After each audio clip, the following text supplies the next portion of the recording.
Assalamualaikum warahmatullahi wabarakatuh. Perkenalkan, nama saya Aseri Gumilir dengan NIM 2227-22093. Perkenalkan, nama saya Putri Anjela Gustiani dengan NIM 222-722-0110. Perkenalkan, nama saya Gina Nurrahmah dengan NIM 222-722-0114.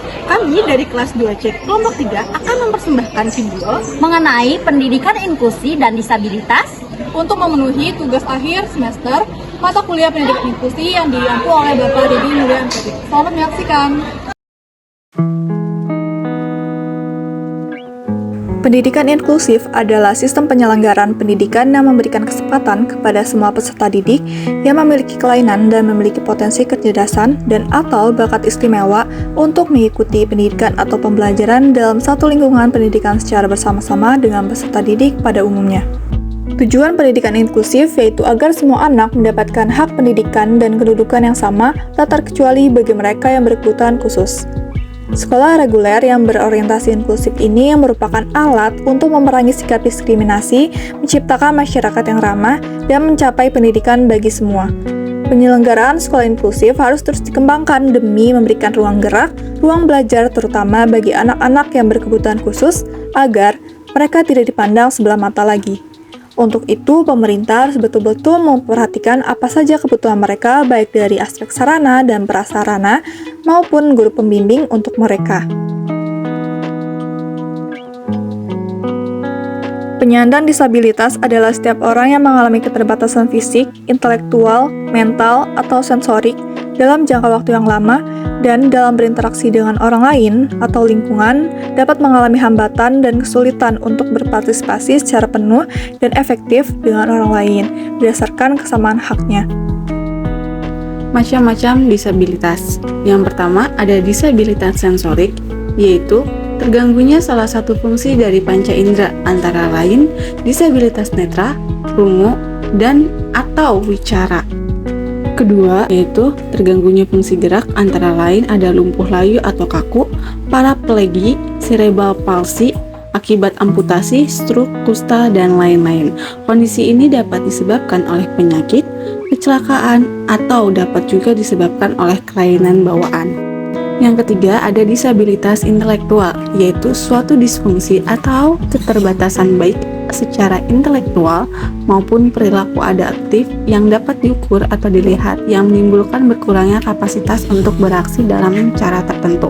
Penyandang disabilitas intelektual adalah penyandang gangguan perkembangan mental yang secara prinsip ditandai oleh deteriorasi fungsi konkret di setiap tahap perkembangan dan berkontribusi pada seluruh tingkat kecerdasan. Yang keempat, ada disabilitas mental, yaitu terganggunya fungsi pikir, emosional, dan perilaku, antara lain ada psikososial, misalnya itu ada skizofrenia, bipolar, depresi, atau gangguan kepribadian. Terus ada disabilitas perkembangan yang berpengaruh pada kemampuan interaksi sosial, misalnya autis dan hiperaktif. Yang kelima, itu ada disabilitas ganda, di mana penyandang disabilitas ganda ini memiliki disabilitas lebih dari satu, yaitu ada disabilitas rungu wicara dan disabilitas netra tuli. Tunagrahita merupakan kondisi seseorang yang memiliki kecerdasan di bawah rata-rata orang normal. Tunagrahita menyebabkan seseorang memiliki keterbatasan yang signifikan pada fungsi intelektual dan perilaku adaptif dalam diri seseorang. Faktor penyebab tunagrahita. Yang pertama, infeksi otak yang terjadi setelah bayi lahir. Yang kedua, disebabkan oleh bayi lahir prematur. Ketiga, anak mengalami malnutrisi berat. Yang keempat, ada cedera pada otak karena kecelakaan atau terjatuh. Yang kelima, ada riwayat anggota keluarga dengan kondisi tunagrahita. Dan yang keenam, ada ibu mengkonsumsi minuman keras, obat-obatan terlarang, atau obat-obatan tertentu saat mengandung atau hamil. Hambatan tunagrahita. Yang pertama itu ada anak tunagrahita tertinggal dari anak normal dalam perkembangan bahasa meskipun cara pemperolehannya sama. Yang kedua, anak tunagrahita menunjukkan kekurangan dalam penggunaan bahasa dan struktur gramatikal. Yang ketiga, anak tunagrahita cenderung kurang menggunakan komunikasi verbal strategi memori, dan proses kontrol lain yang membuatnya lebih mudah.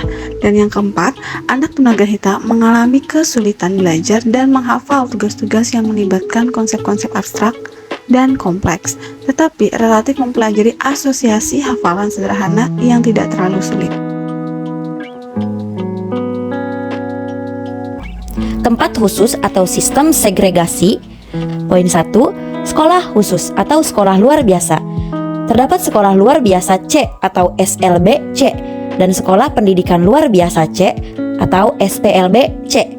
Dalam satu kelas maksimal 10 anak dengan pembimbing atau pengajar guru khusus dan teman sekelas yang semuanya merupakan tunagrahita.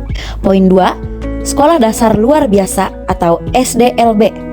Kegiatan belajar dilakukan secara individual, kelompok, dan klasikal sesuai dengan ketunaan masing-masing. Poin 3, kelas jauh.